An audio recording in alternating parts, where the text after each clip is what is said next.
We are used to believing that May 1945 marked the end. But what if the Manhattan Project failed due to Oppenheimer's assassination in '44, and Germany managed to complete its heavy water reactor? September 1947. Relic Europe has turned into a diesel wasteland.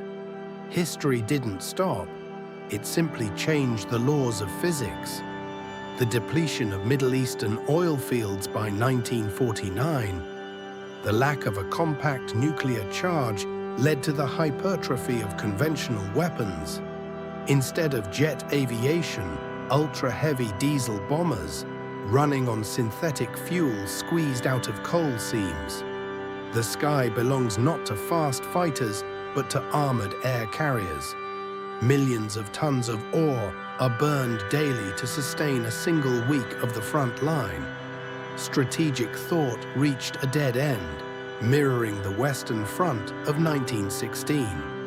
The winter campaign of 1951 completely consumed human resources. Armor grew in thickness, but lost quality due to a shortage of alloying metals. The general staffs realized victory with conventional weapons was physically impossible. All resources were funneled into top-secret laboratories in Thuringia and New Mexico. June 1952. Facility Salzburg, the final fatal experiment. Scientists attempted to force a self-sustaining reaction in enriched thorium. The moderator rods jammed at 90% capacity. Core temperature exceeded 3,000 degrees. It was not a kinetic explosion. It was a silent, lethal pulse of ionizing radiation. Within a 50-kilometer radius, all electronics and personnel were incinerated in minutes. The Western Allies and Soviet command, for the first time in history, simultaneously ordered troops to halt. The world faced for the first time the concept of a radiation barrier that no tank army could break through. The thousands of kilometers long front line petrified. The era of diesel stagnation began. Europe dug itself into two isolated diesel blocks separated by contaminated zones. Industry moved underground.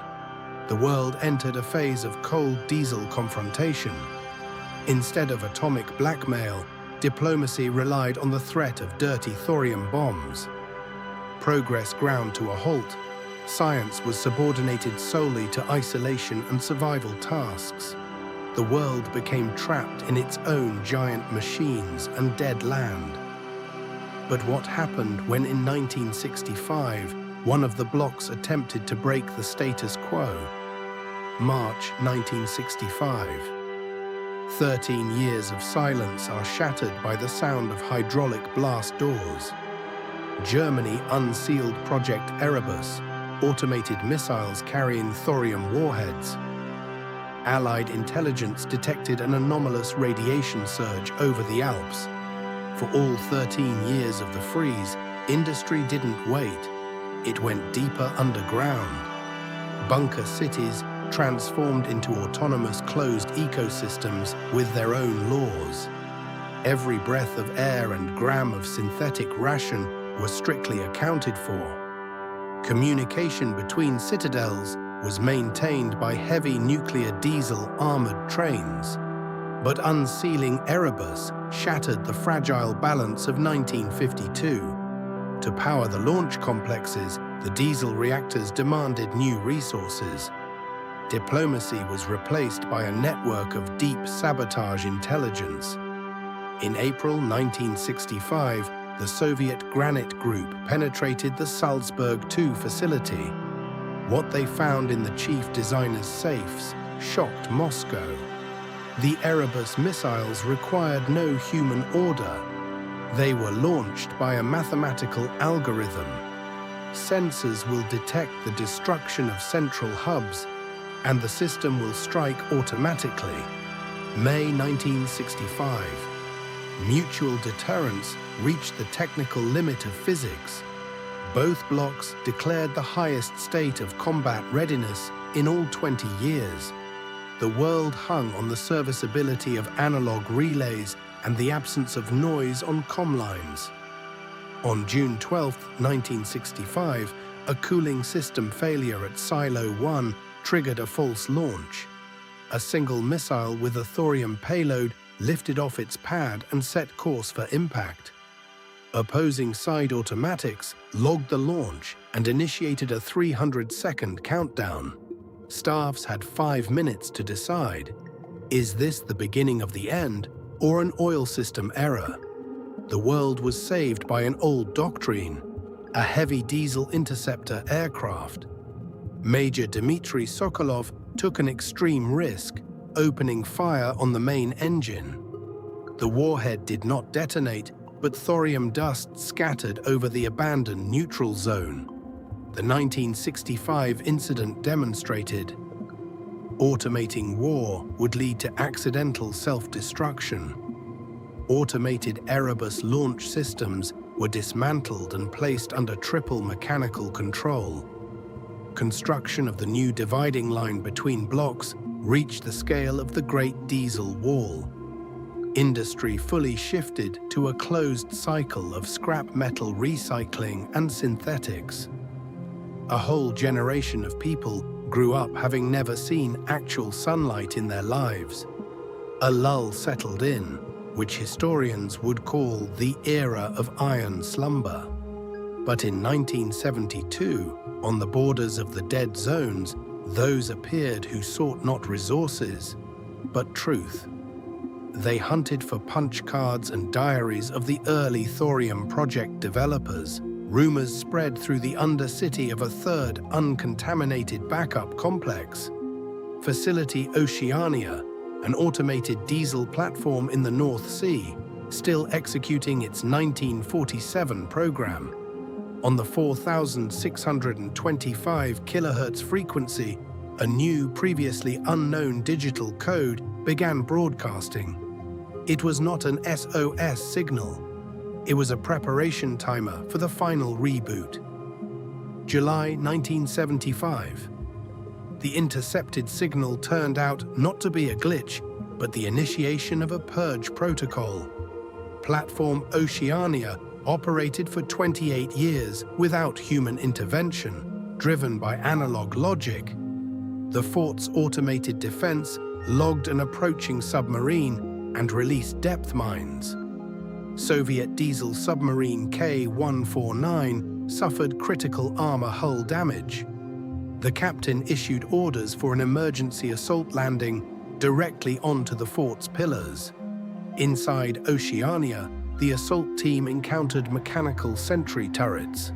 5 minutes before auto-launch, the operatives forced their way to the main rotor computer.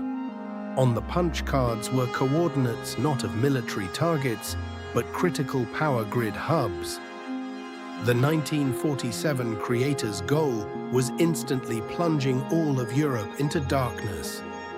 Group engineer Petty Officer Gromov jammed the generator drive with a steel crowbar. The 4,625 kHz signal cut out. The world was saved from an artificial Stone Age. The destruction of Oceania forced both bloc leaders into a secret meeting in the Atlantic. The parties signed a pact for the complete dismantling of doomsday systems. The stage of dismantling and replacing thorium warheads with standard explosives began.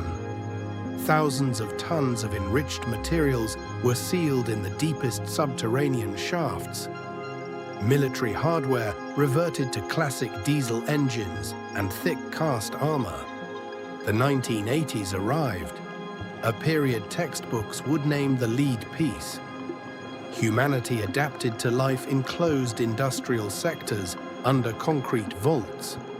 The economy reduced to limited exchange of coal, steel, and synthetic rubber through locks. Science hit the hard ceiling of materials technology. New alloys demanded too much energy. Instead of a space race, humanity built ever deeper underground bunker complexes. Television and radio were replaced by hardwired scheduled dispatchers. The world fell asleep in diesel stagnation, but the underground pressure kept building. In 1988, seismographs recorded rhythmic impacts at a depth of 3 kilometers. These were not natural tremors nor mining shields at work. It was an artificial code. The rhythm originated from the Salzburg I complex, sealed in 1952, site of the initial breach. In 36 years of isolation, the thorium reaction had not died. It had adapted. The reactor entered a geosynthesis mode, slowly melting surrounding granite strata. The melting of rock threatened the collapse of the central sector of the Great Diesel Wall. Both blocks were forced to form a joint expedition to quench the core. Engineers descended into the molten shaft using a heavy rail drilling crane. The squad's mission was to manually insert neutron absorbers into the molten core. Inserting the absorbers triggered an instant temperature drop and a massive steam wave. The core froze. The last source of anomalous 1940s atomic energy was permanently neutralized. Humanity was left alone with diesel engines, steel walls, and a cold, scorched world. The history of the alternate 20th century proved, abandoning ethics for survival creates a world with nowhere left to live. Early 1990s, the neutralization of the Thuringian core triggered a reverse reaction. A systemic crisis engulfed the undercity economy. A shortage of synthetic fuel forced power units to shut down one by one, plunging residential sectors into cold. For the first time in half a century, worker groups preferred the risk of radiation over slow death in the dark. May 14, 1993. The heavy shaft hatch of Facility North 4 slid open onto the surface. Nature did what was deemed impossible. 40 years of rain and wind bound the radioactive dust into the soil. News of the surface's safety spread through the undercity in weeks. The Great Diesel Wall lost its meaning. 1995. The steel giants that terrified the continent for half a century were cut up for civilian metal. In place of fortresses, construction of the first illuminated, new-type surface cities began. Diesel monopolies gave way to first-generation geothermal and wind installations. But half a century of underground life left a profound mark on the new generation's psychology. In 2005, during the demolition of Salzburg III, construction workers uncovered an unmapped horizontal tunnel. It was the sealed Atlas bunker system, built in 1958 for absolute autonomy. Inside Atlas, time stood still. Automated systems maintained life support unbeknownst to the surface. Explorers found a central core memory computer that was still processing data.